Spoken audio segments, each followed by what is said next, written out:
my name is Alyssa Camille and welcome to my channel. Today I have a story time for you, and I've never done one of these before, but I absolutely love watching them. And we had I say we because this happened to both me and Sam. We had a situation happen recently that I thought I'd like to share. As you can see by the title, we were totally harassed and discriminated at a rest stop. Now, being gay, I've been harassed and discriminated multiple times, but I don't think I've ever had a situation this aggressive. So let me just get straight into the story. So we went to Seattle Pride this year. We went with our friend Sierra, and it was just the three of us, and she's gay too. So we drove from where we are now to Seattle, which is like a 3-hour drive.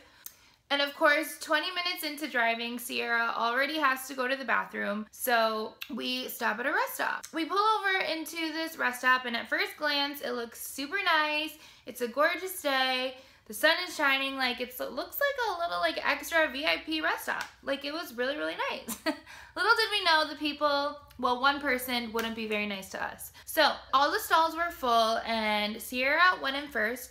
So Sam and I waited outside, and I was like, hey, this is a good time for me to be all over my girlfriend and not make Sierra feel like a third wheel. I have my arms around Sam's neck, and it is just like the perfect day. Like, we're so happy. We're literally telling each other like how much we love each other and like how happy we are, and just being like lovey-dovey. And we're not being like disgustingly like PDA-ish, and there's like barely anybody around. So I have my arms around her neck, and she has hers like around my waist, and we're talking, and then like between like words, like we're kissing, and not like full on making out, like tongue, like all that, just like lovey, but not like gross, like not like too much, just like if there were kids around, and not just because we're gay, but just like any like couple, like you wouldn't be like too crazy, like especially if there were like kids around. Such like a happy moment, and we're so excited for the weekend, for Pride.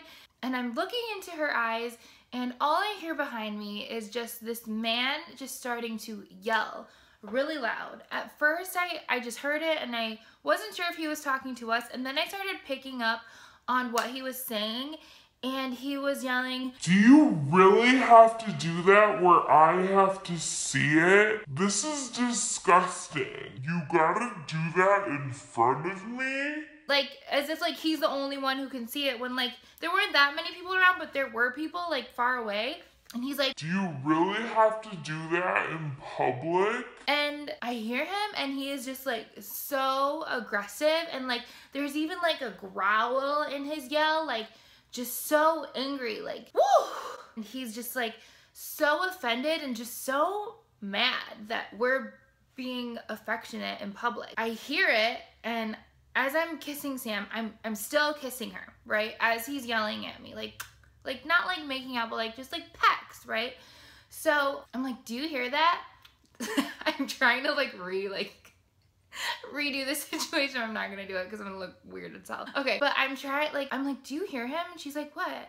And I'm just like, you don't hear that? And like, I don't know why like this didn't register in her head what was happening, but Sam would be here to tell the story with me, but she literally like didn't even realize it was happening. So anyways, I'm like, do you hear him yelling? She's like, yeah, what's he yelling about? I'm like, he's yelling at us, and I'm literally still kissing her.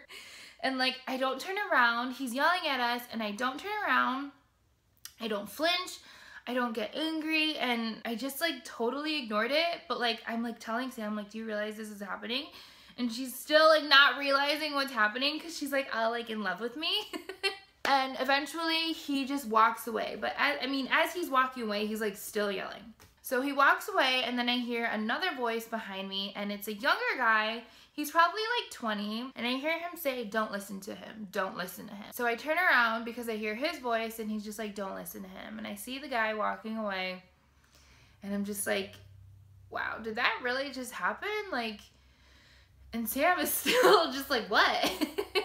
Then I tell Sam what happened, and the guy, again, he just kept repeating himself. He's like, just don't listen to him. And I politely say thank you and smile, and he turns the corner and disappears. And I tell Sam what happened, and Sierra comes out of the bathroom, And I was like, and I go to her, I'm like, did you hear that? She was like, yeah, like, I heard him yelling, like, and she's like, Sam, you didn't hear that? And Sam's just like, no. That's how in love with me she is. But yeah, I've never experienced someone that aggressive where I can feel how mad they are about me being gay, or like me and my girlfriend, like, being gay in public.